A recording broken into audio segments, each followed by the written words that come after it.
Si vous voulez partager votre document en ligne sur un site internet ou un blog, vous avez possibilité de le faire à partir de l'interface d'Excel Web App.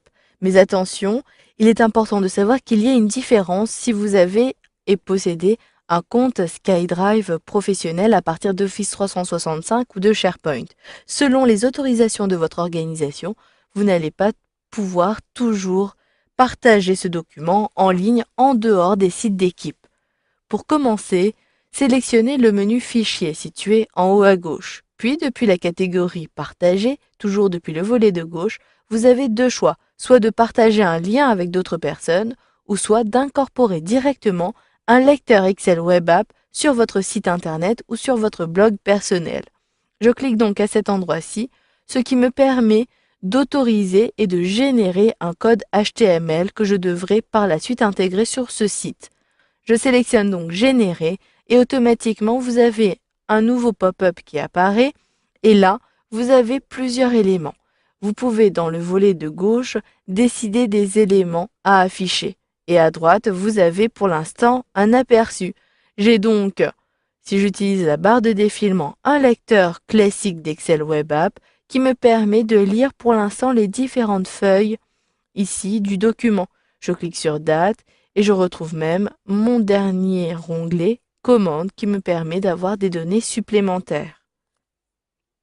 Si je désire afficher uniquement le tableau, je clique donc à cet endroit-ci sur les graphiques pour n'avoir que le graphique 1. Je peux avoir uniquement le tableau 1 en cliquant ici, ou vous pouvez même choisir d'avoir une plage spécifique. Ici, je choisis plutôt le classeur entier pour avoir les différentes feuilles. En dessous, choisissez l'apparence de votre tableau. Si vous voulez avoir aucun quadrillage, décochez alors cette option-ci. Si vous voulez masquer le quadrillage, cliquez plutôt alors à cet endroit-ci.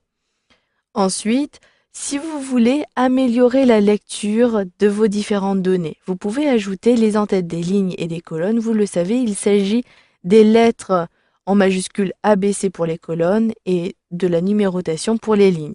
Désactivez alors cette option, ce qui me permet d'avoir ces différents éléments qui permettront au lecteur de sélectionner les différentes données.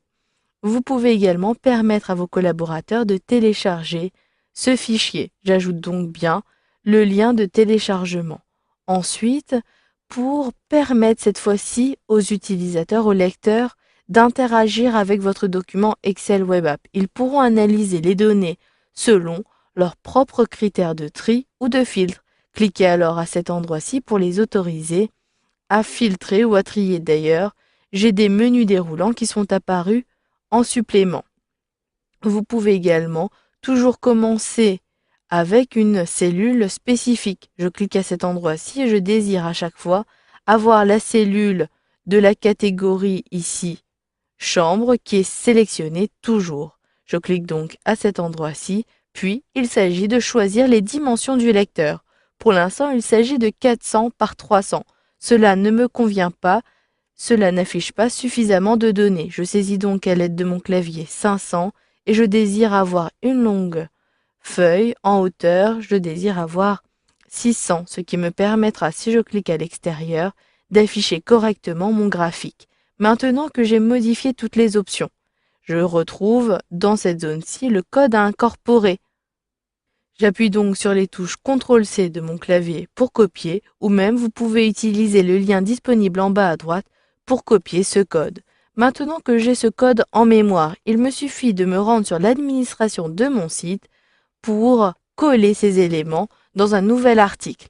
Pour ma part, je dispose d'un compte WordPress. Je saisis donc à l'aide de mon clavier l'adresse qui me permettra d'accéder à l'administration. Il s'agit ici domotique.wordpress.com wp-admin. J'utilise même la suggestion et je saisis ici les différentes informations. Si j'utilise la touche tabulation, j'ai même saisi directement mon mot de passe. Je me connecte et je crée un nouvel article.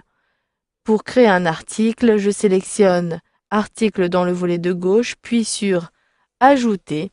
Et là, je vais pouvoir à partir de la rubrique Texte, coller directement et incorporer ici ce code. D'ailleurs, si je sélectionne le visuel, je vais pouvoir avoir un aperçu. Cela peut prendre un peu de temps avant d'avoir l'aperçu. Je saisis donc ici Classeur Excel pour le titre. Une fois que j'ai terminé, il me suffit de publier en cliquant ici sur Publier. Et directement, avant de retrouver mon administration, je vois l'aperçu ici de mon tableau Excel. Je peux donc consulter les différentes données, voir les différents graphiques et je peux naviguer comme cela d'une feuille à l'autre. D'ailleurs, si je désire télécharger ce document, il m'est possible, à partir des différents boutons situés en bas, de télécharger le document. Je pourrais tout simplement cliquer à cet endroit-ci. Si je désire également incorporer à nouveau ce document sur un autre site, je pourrais retrouver le code incorporé et même ici l'adresse URL. Voilà, vous avez donc vu dans cette formation comment publier une feuille de calcul en ligne avec Excel Web App.